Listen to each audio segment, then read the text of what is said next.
Hello students, मैं प्रताप सिंह क्रेस English classes पर ट्रांसलेशन की सीरीज में आज के लिए हम आपके लिए टॉपिक लेकर आए हैं शैल बी एबल टू और will be able to.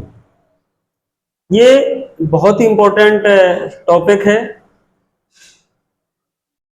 Generally क्लासों में इसे इग्नोर कर दिया जाता है, जबकि इसके जो और इसके ग्रुप के जो यूज हैं जैसे कैन है, कुड है, वो आपको पढ़ा दिया जाता है, लेकिन शैल बी एबल टू और will be able to generally ignore कर दिया जाता है। और यदि आप इस टॉपिक को जानते हैं तो और अच्छा हो जाएगा, और यदि इसके यूज आप नहीं जानते हैं तो आई गारंटी यू, मैं आपको प्रॉमिस करता हूं, इसी एक 10-12 मिनट के वीडियो में आपका ये बिल्कुल टॉपिक क्लियर हो जाएगा। आप इसको इस तरीके से समझें, जैसे अगर मैं एक सेंटेंस लिखूं, वह लिख सकता है, वह लिख सकता है। आप जानते हैं कि सकता है इसमें दिख रहा है तो आप इसमें कैन का यूज कर देते हैं, ये आपको आता है, तो इसकी इंग्लिश क्या करेंगे आप? He can write. ये कैन का यूज है। अगर इसी सेंटेंस को हम ऐसा कर दें, वह लिख सकता था, वह लिख सकता था, तो आप जानते हैं कि जिनमें सकता था, सकती थी, सकते थे होते हैं, उसमें आप कुड लगाते हैं, तो फिर ये बन जाएगा ही कुड राइट। लेकिन अगर इसी सेंटेंस को हम ऐसा लिख दें, वह लिख सकेगा, वह लिख सकेगा, तो जैसे स्टूडेंट इस सेंटेंस को देखेगा, अब उसके दिमाग में एक चीज आएगी, ये सकेगा तो सकता सकती से मिलता जुलता है। अब सकता है सकती है नहीं, तो इसमें कैन भी नहीं लगा सकते। सकता था, सकती थी, सकते थे, या सका सकी होता तो आप कुड लगा देंगे। अब क्या है, इसमें सकना के साथ गागी ये लगा हुआ है, तो ऐसे सेंटेंस आपको कंफ्यूज कर देते हैं। आप ट्रांसलेशन उसका छोड़ देते हैं, या इधर उधर से पूछकर अपना होमवर्क कर लेते हैं, और फिर जब आपसे पूछा जाता है कि आपने क्या किया, तो फिर आप कॉपी तो दिखा देते हैं लेकिन उसका एक्सप्लेनेशन आप नहीं बता पाते हैं। तो उसी टॉपिक को आज हम लेकर के आए हैं कि किस प्रकार से सकेगा, सकेगी, सकेंगे वाले सेंटेंसों को इंग्लिश में ट्रांसलेट किया जाए। तो आइए देखिए, इसके लिए आपको क्या करना है, ये जो शैल बी एबल टू या विल बी एबल टू है, इनका यूज आपको उन सेंटेंसेस में करना है जिनके अंत में, जिन भी सेंटेंसेस के अंत में आपको ये शब्द मिल जाए, सकेगा, सकेगी, सकेंगे, सकूंगा,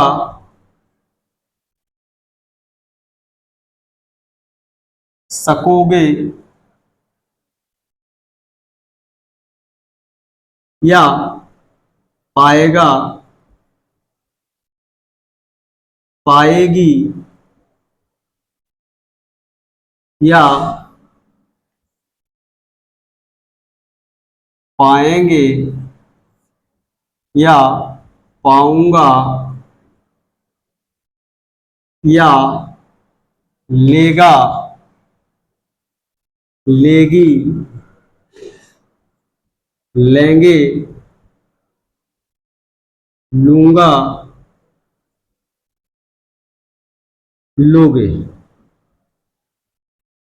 ये जिस भी सेंटेंस में वर्ब के अंत में आपको इनमें से कोई भी एक शब्द मिल जाए, सकेगा, सकेगी, सकेंगे, सकूंगा, सकोगे, इसी प्रकार से पाएगा, पाएगी, पाएंगे, पाऊंगा, लेगा, लेगी, लेंगे, लूंगा, लोगे, जिन भी सेंटेंसेस के अंत में, हिंदी के सेंटेंसेस में, इनमें से आपको कोई भी एक शब्द मिल जाए, तो आप समझ लीजिए आपका जो सेंटेंस बनना है वो शैल बी एबल टू के यूज से या विल बी एबल टू के यूज से बनना है। इसका सिंपल सा एक ही रूल है कि अगर आपका सब्जेक्ट, यदि आपके सब्जेक्ट आई या बी होते हैं तो आपको लगा देना है shall be able to, shall be able to. और अगर आई बी के अतिरिक्त कोई सब्जेक्ट होते हैं, इनके अलावा कोई अदर सब्जेक्ट होता है आई बी को छोड़कर, तो फिर उसमें आपको लगाना है will be able to, will be able to. इसका बनाने का जो फॉर्मूला होता है, मैं अफर्मेटिव सेंटेंस का फॉर्मूला लिख रहा हूं, उसी से आपको सारे सेंटेंसेस बना देने हैं।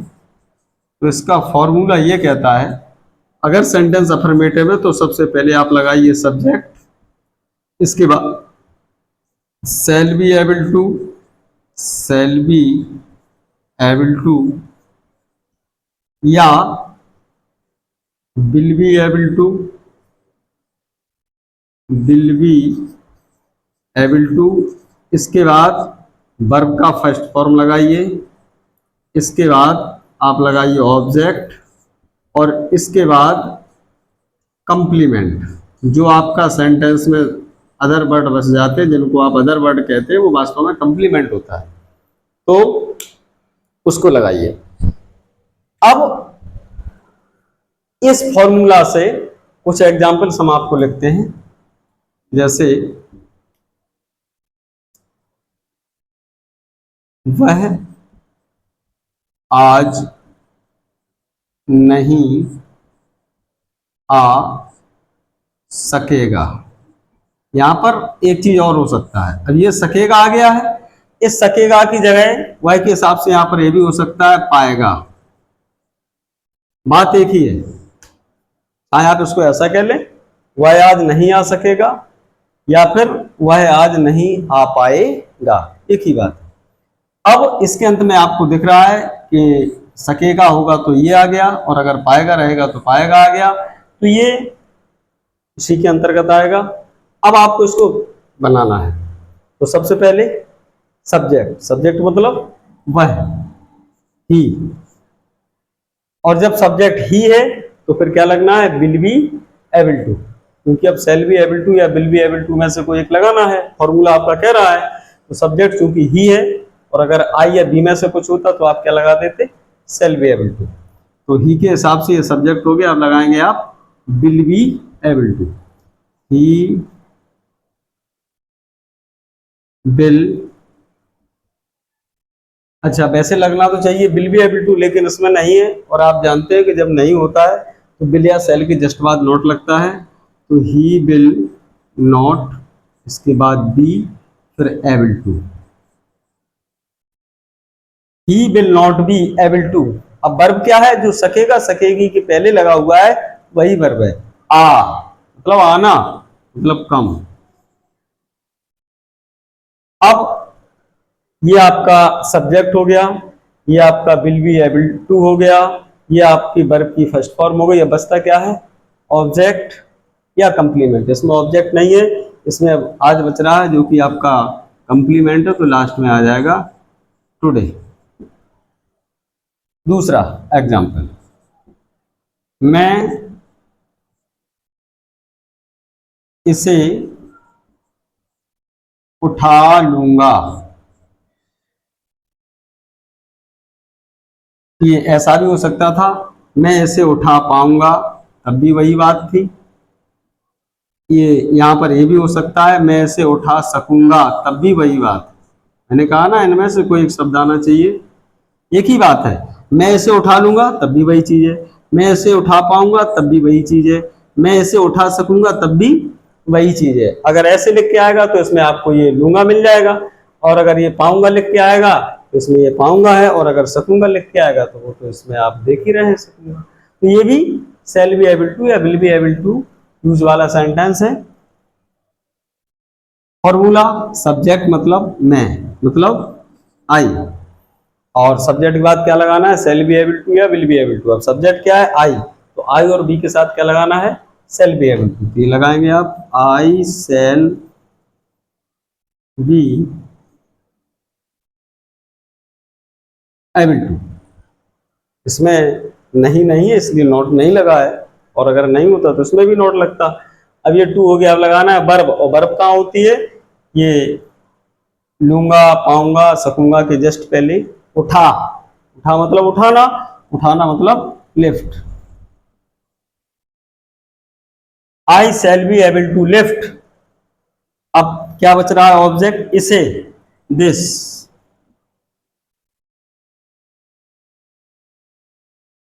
आई shall be able to lift this, या अगर आप दिस नहीं लगाना चाहते तो इसकी जगह आप इट भी लगा सकते हैं, क्योंकि दिस के लिए ऑब्जेक्ट पीछे होना चाहिए जो कि नहीं है, तो यहां पर आप लगा दीजिए इट।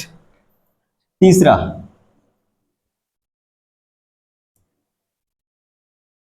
डॉक्टर मरीज को बचा सकेगा। डॉक्टर मरीज को बचा सकेगा, ये सेंटेंस ऐसा भी हो सकता है कि डॉक्टर मरीज को बचा लेगा, तब भी वही चीज है। डॉक्टर मरीज को बचा पाएगा, तब भी वही चीज है। तो सेंटेंस के अंत में क्या आ रहा है, सकेगा, सकेगा। तो बस यही shall be able to, will be able to के यूज वाला सेंटेंस है। फॉर्मूला यूज करेंगे, सब्जेक्ट मतलब doctor, the doctor, the doctor. अब इसके बाद शैल बी एबल टू या will be able to, subject चूंकि द डॉक्टर है तो फिर अब विल बी एबल टू आएगा, इसमें आई भी सब्जेक्ट नहीं है, तो the doctor will be able to, ये आपका एबल टू तक हो गया। अब लगना है वर्ब का फर्स्ट फॉर्म, वर्ब का होती है सकेगा, सकेगी की जस्ट पहले, तो बचा यानी बचाना मतलब सेव। इसमें ऑब्जेक्ट भी दिया हुआ है मरीज, द पेशेंट, द पेशेंट। कुछ एग्जाम्पल इस साइड, एग्जाम्पल नंबर 4, किसान खेत जोत लेगा। थोड़ा सा सेंटेंस को बढ़ा देते हैं, किसान 1 घंटे में, थोड़ा सेंटेंस बढ़ा देते हैं इसको, किसान एक, तो फिर ये सेंटेंस बन जाएगा किसान 1 घंटे में खेत जोत लेगा। अब आप देखिए ये जो वर्ब है जोत, इसके जस्ट बाद आ गया लेगा, ये लिखा है ना लेगा, तो सेंटेंस के अंत में एक शब्द में से आ रहा है, तो लिहाजा ये भी इसी यूज का सेंटेंस है।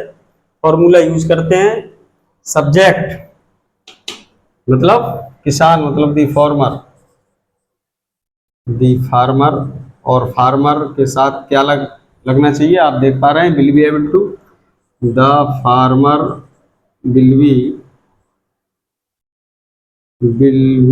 Able to. इसके बाद वर्ब, जोत, जोतना यानी प्लाउ, इसमें ऑब्जेक्ट भी दिया हुआ है खेत, द फील्ड। अब जो कुछ बचता है ऑब्जेक्ट के बाद दैट इज कंप्लीमेंट, 1 घंटे में, ये कंप्लीमेंट है, और इसके लिए आप लगा देंगे in an hour. The farmer will be able to plough the field in an hour. एक 5वां सेंटेंस और, अगर ये सेंटेंस इंट्रोगेटिव होता है, जैसे कि अगर उसमें क्या आगे लगा है, तो आपको कुछ ज्यादा नहीं करना है, केवल जो विल या शैल आप लगा रहे हैं उसको सब्जेक्ट से पहले यानी सबसे पहले लगा देना। जैसे क्या हम उसे देख सकेंगे, क्या हम उसे देख सकेंगे। सबसे पहले तो लास्ट में देखिए सेंटेंस के, सकेंगे, सकेंगे यानी इसी यूज का सेंटेंस है। अब लेकिन इसमें हुआ क्या है, इसमें क्या आगे आ गया, सेंटेंस इंट्रोगेटिव हो गया, और जब आप जानते हैं कि जब क्या आगे होता है तो उसकी जो हेल्पिंग वर्ब होती है उसको आगे लगा दिया जाता है। सब्जेक्ट है हम यानी बी और बी के साथ सेल बी एबल टू, तो इसमें क्या होगा, आप ये सेल आगे लगा देंगे तो ये हो जाएगा सेल, इसके बाद हम वी। अब ये जो बचा हुआ है सेल हो गया, इसके बाद बी, इसके बाद ये वाला be able to, shall we be able to, इसके बाद वर्ब देख देखना, सी ऑब्जेक्ट उसे him, question mark, shall we be able to see him, क्या हम उसे देख सकेंगे। एक लास्ट एग्जांपल और आपके लिए रखते हैं, तुम कितना दूध पी सकोगे, तुम कितना दूध पी सकोगे, ये सकोगे, राइट, तो ये भी सकोगे ये लिखा हुआ है, ये भी इसी यूज का है। इसमें क्वेश्चन वर्ड आ गया है कितना, कितनी, कितने, और इसके लिए क्या लगाते हैं आप, हाउ मच या हाउ मैनी, चूंकि ये नापने तोलने वाली चीजें दूध, और इसके लिए आप लगाएंगे इसके लिए हाउ मच, ये सेंटेंस बनेगा, इंट्रोगेटिव है, हाउ मच, और हाउ मच हाउ मैनी के जस्ट बाद वो नाउन लिखा जाता है जिसके लिए आ रहा है, तो कितना किसके लिए आया है, दूध के लिए, तो हाउ मच मिल्क। और आप जानते हैं ये क्वेश्चन वर्ड है, और जब क्वेश्चन वर्ड है तो इसके जस्ट बाद फिर आती है हेल्पिंग वर्ब। अब इसका सब्जेक्ट क्या है, तुम, और तुम के साथ क्या लगना चाहिए, विल बी, तो क्वेश्चन वर्ड के जस्ट बाद यहाँ पर विल आएगा, विल, इसके बाद सब्जेक्ट यू, फिर वही be able to, be able to, और इसके बाद वर्ब पी, पीना मतलब drink, question mark, how much milk will you be able to drink, आप कितना दूध पी सकोगे या पी सकेंगे या पी लोगे, एक ही बात होती है। तो मैं आशा करता हूं, आई होप ये शैल बी एबल टू या विल बी एबल टू का यूज आपको अंडरस्टैंड हो गया होगा। और इससे पहले कि मैं ये वीडियो आज ऑफ करूं, एक बहुत अच्छी बात, एक हमारे जीवन में काम आने वाली बात है, बिना मांगे एडवाइस मतलब सलाह, और बिना मांगे